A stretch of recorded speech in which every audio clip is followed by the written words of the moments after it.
In 2010, I made the dumbest trade of my entire life, and I still regret it to this day. I decided to go to GameStop and trade in my DS Lite, my Pokemon Heart Gold copy, my Zelda Spirit Tracks, and like 4 other DS games so that I could afford one single copy of Mario Galaxy 2. And ever since that day, I have paid the price and felt the pain of selling my childhood DS Lite to GameStop for one game. And I keep getting reminded of that horrible trade because everywhere I look in the space, the DS Lite just keeps getting brought up. So I started to wonder why. Why does this thing still have such a grip on people nearly 2 decades later? And I wanted to find out, so I got my hands on another DS Lite in crazy good condition and started digging into everything. The history, the hardware, my old childhood favorite games, mods,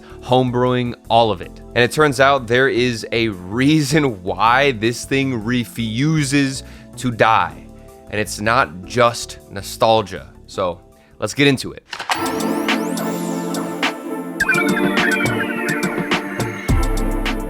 The DS Lite launched in March of 2006 for a sleek $130, and it wasn't just like a minor upgrade over the original DS. This was a complete makeover and game changer for the entire system itself. Compared to the chunky original DS, the Lite was 42% smaller, 21% lighter, featured sharper, brighter screens with multiple different brightness levels, and brought a full hardware redesign that made it feel modern and just absolutely polished. It was competing with the PSP at the time, and now with the sleek redesign of the Lite, it was kind of a no-brainer. Why would I buy the PSP that has one screen when I could get this cool rectangle that has 2? My first experience with the DS Lite was around like 2007, and I've already talked about this, but my grandma did actually buy me the new DS Lite, and it was the white model, and I remember just being absolutely infatuated with this thing because the ability to draw in the PictoChat, playing the different games with dual screens was amazing,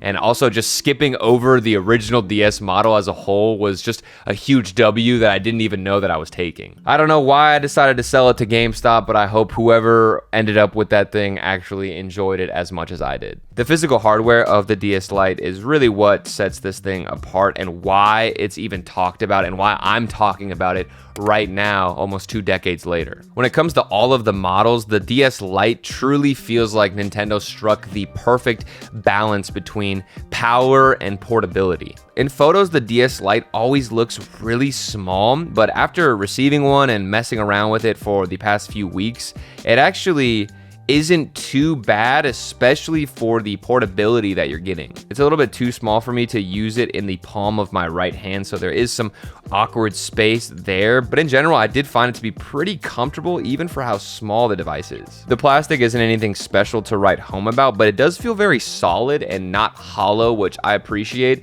and that's, to be expected with such a small device. It was so nostalgic to feel the buttons of the DS Lite once again because these are known for being incredibly squishy. Unlike the DSi models that are very clicky, these are just kind of melting whenever you push down on them, and a lot of people do prefer that and find it to be a more comfortable experience. I'm mostly a big fan of the clickier buttons on the DSi, which I think is the more unpopular opinion, but I could totally see how people enjoy and love the DS Lite buttons just because it feels really smooth whenever you do push anything down. But really, the number one reason why the DS Lite holds up so well even today is just because of these screens. Starting with this model, Nintendo's screens finally hit a quality that still feels great even now. As long as you get a unit without nasty yellowing, the smaller resolution looks really sharp, and the colors pop on this thing for any type of pixels that you're trying to actually display. The pixel art from the DS era looks so good to me, so I'm happy that Nintendo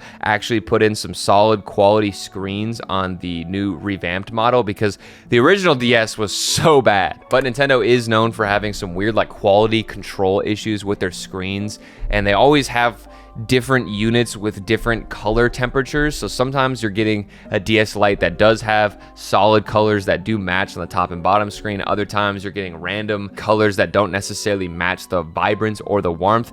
And you are prone to a lot of yellowing on these consoles. The DS Lite hinge is like a really weird lukewarm shower. Like, it's not cold, but it's also not hot. So you're not really relaxed, but you're also not uncomfortable. And that's like exactly how I feel when I open this thing up. It's just okay. And it's been known to break or crack on especially the right side of the device near the power button. And if you're gonna look for one secondhand, the biggest issues are gonna be the yellowing on the screen and whether or not the hinge is actually viable. And you won't even know yourself until you touch the device. It mostly just comes down to whether or not you really took care of the device whenever you first got it. And if you did kind of baby the device even a little bit, your hinge is probably fine. I just can't say it enough. The hardware of the DS Lite overall has just struck such an incredible balance in every single aspect. And the games for the DS Lite are just so sick because, you know, now developers don't just have one screen to work off, they've got two. So my very first DS Lite game was Super Mario 64 DS Edition, and this game was just like a huge time sink for me. I had played Mario 64 when I was even younger than this at one of those like McDonald's N64 kiosk like stations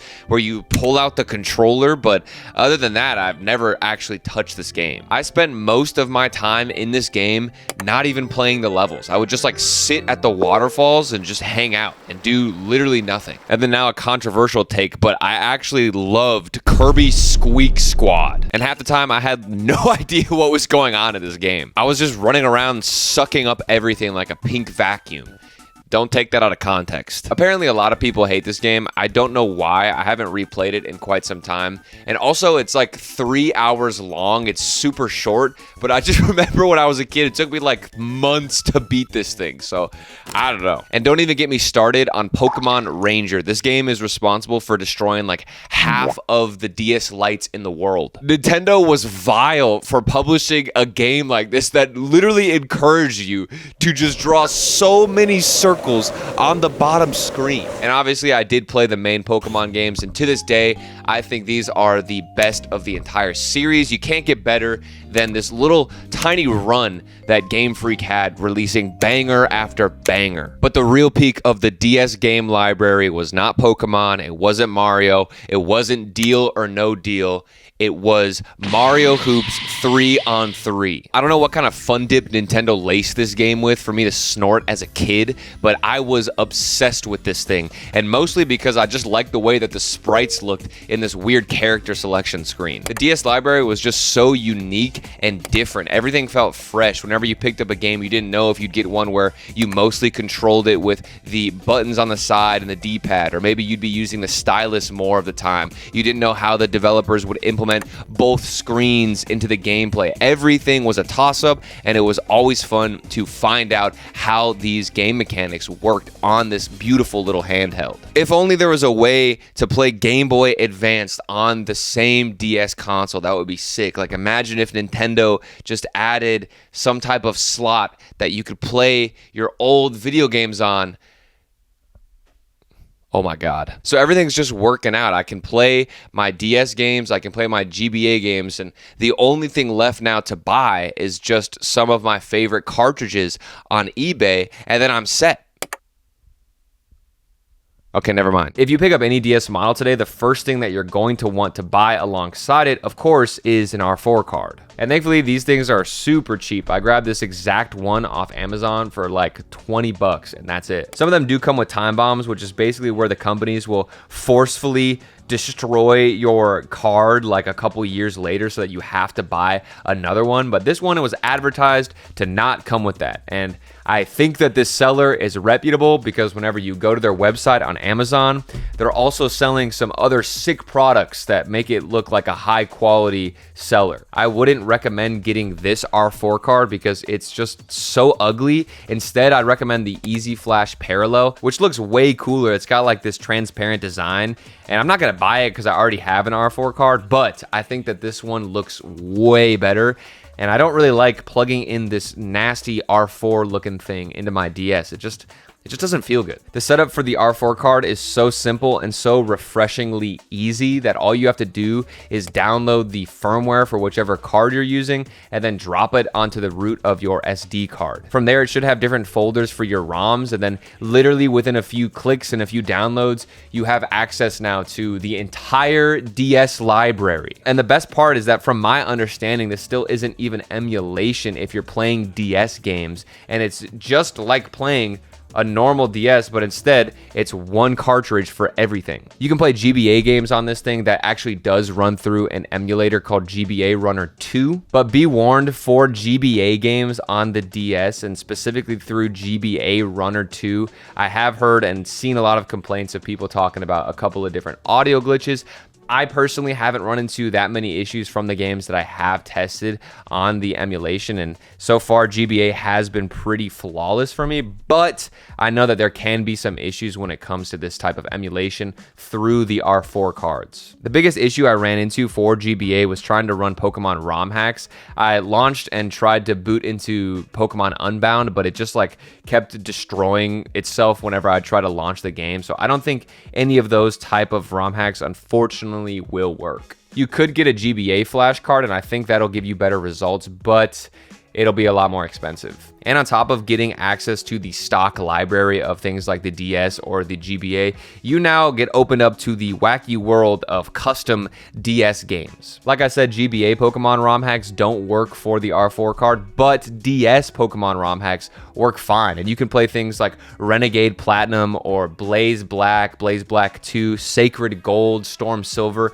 a lot of fantastic Pokemon fan-made games are now at your fingertips. There's a really cool application too that you can download and install called DS Organize. It basically turns your DS into a mini PDA with a calendar, a to-do list, an IRC chat, a basic web browser, and also a file manager, which is really cool. So I don't know, I feel like the idea of using a DS Lite as like your personal little assistant to jot down some notes or finish your to-do list could be really fun. I found an application called Colors DS, which is a surprisingly good digital app that lets you make real art. And I actually think that you can make some really incredible art with this application alone. And of course, besides just Pokemon ROM hacks, you can get custom DS games like the newer Super Mario Bros. Or the Super Mario Galaxy DS game. I've seen people load up Doom and Quake on their DS, which is crazy. Emulating DS games is still just such a big problem because we don't have the hardware or a modern retro handheld that actually has two screens.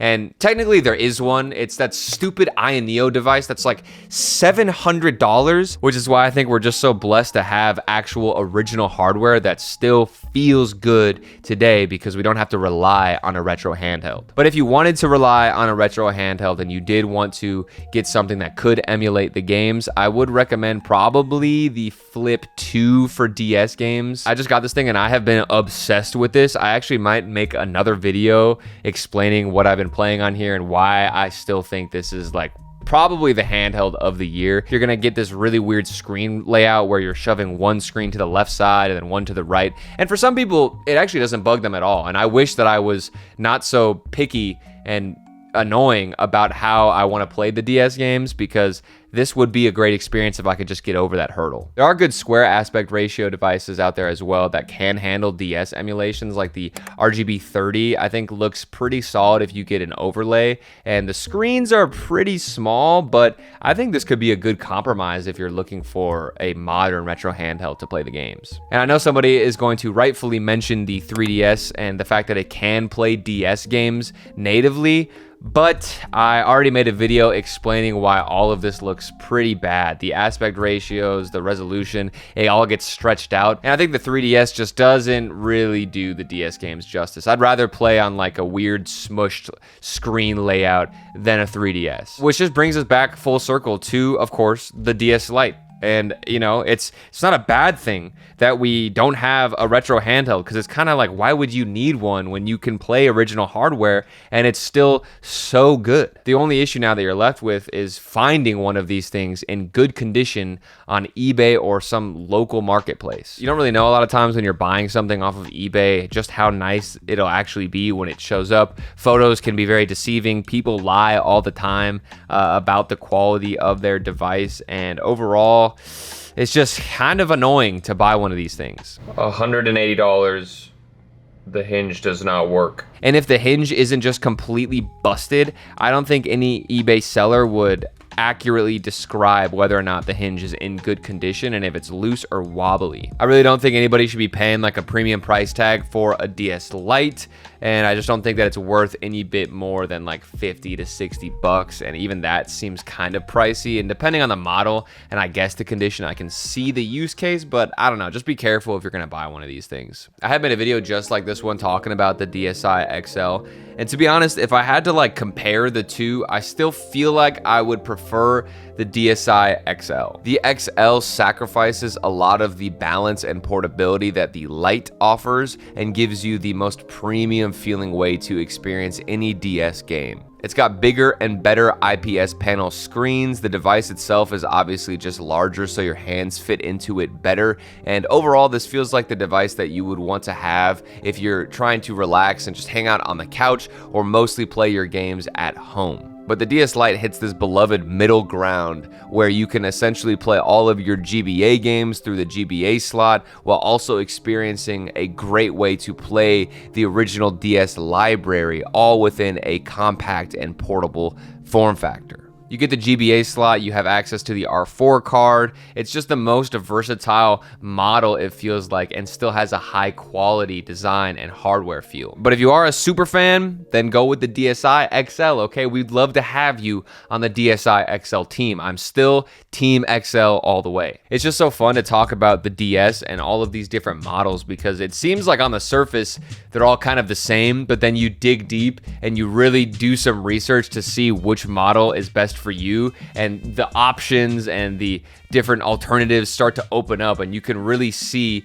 the depth behind just this awesome and amazing console that we got from Nintendo. They really created something special here. But that's gonna do it. That's the end of the video. Thank you so much for watching. Thanks for hanging out with me. Like always, I do make music. The link is in the description if you want to listen. And other than that, I hope that you have a great week, and I'll hopefully see you in the next video. Right back, southern boy, born from the off path. I was out for a minute, now I'm laxed. Had to find a groove real quick, had to leave my six, trying to stack my sins in the past.